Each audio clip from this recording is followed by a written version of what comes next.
સુરતમાંથી નકલી ઘી બનાવતી ફેક્ટરી બાદ હવે ડુપ્લિકેટ કોસ્મેટિકનું ગોડાઉન ઝડપાયું છે.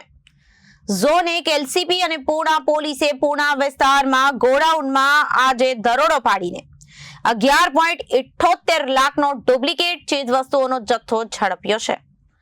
પિતા અને બે પુત્ર ડુપ્લિકેટ કોસ્મેટિકનો વેપલો ઈ-કોમર્સ વેબસાઇટ ઉપર ચલાવતા હતા.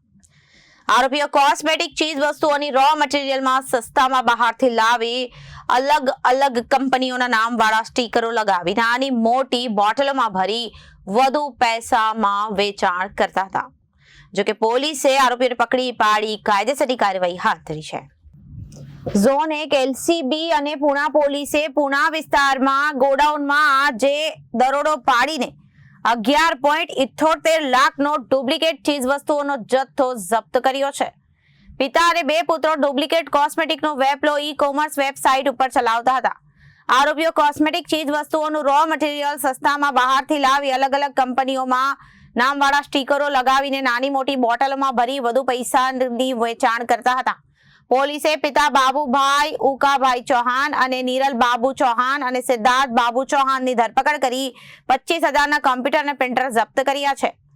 મળતી માહિતી મુજબ પિતા અને તેના બંને પુત્ર છેલ્લા 15 મહિનાથી ડુપ્લિકેટ કોસ્મેટિક ઓનલાઈન વેચવાનો ધંધો કરતા હતા. લોકોને છેતરતા હતા અને ડુપ્લિકેટ કોસ્મેટિક ઉપર કોઈ પણ પ્રકારની બ્રાન્ડનું નામ લખવામાં આવતું ન હતું. આ તમામ ડુપ્લિકેટ કોસ્મેટિકને એમેઝોન, ફ્લિપકાર્ટ અને મીશો જેવી વેબસાઇટ પર વેચવામાં આવતી હતી. ખૂબ જ સસ્તામાં ક્રીમ, શેમ્પુ, હેર ઓઇલ સહિતનું ડુપ્લિકેટ બનાવવામાં આવતું હતું. ઉદાહરણ તરીકે જોઈએ તો 10 રૂપિયાની વસ્તુ 200 રૂપિયામાં વેચતા હતા. પોલીસે બાતમી મળી હતી કે પૂણા ગામની રંગ અવધૂત સોસાયટીમાં આવેલા એક ગોડાઉનમાં મોટા પાયે ડુપ્લિકેટ કોસ્મેટિકની વસ્તુઓનું ઉત્પાદન અને પેકિંગ થઈ રહ્યું છે. પોલીસે તાત્કાલિક છાપો મારતા ત્યાંથી ડુપ્લિકેટ કોસ્મેટિક ચીજવસ્તુઓનો મોટો જથ્થો જપ્ત કર્યો હતો. આ ડુપ્લિકેટ માલનું વેચાણ આરોપીઓ ઓનલાઈન ઈ-કોમર્સ વેબસાઇટ ઉપર એપ્લિકેશન મારફતે કરતા હતા. પોલીસે ગોડાઉનમાંથી આશરે 11.78 લાખની કિંમતનો ડુપ્લિકેટ કોસ્મેટિક ચીજવસ્તુઓનો જથ્થો કબજે કર્યો છે. આ ઉપરાંત વેપલામાં ઉપયોગમાં લેવાતા 25,000ની કિંમતના કમ્પ્યુટર અને પ્રિન્ટર પણ જપ્ત કરવામાં આવ્યા હતા.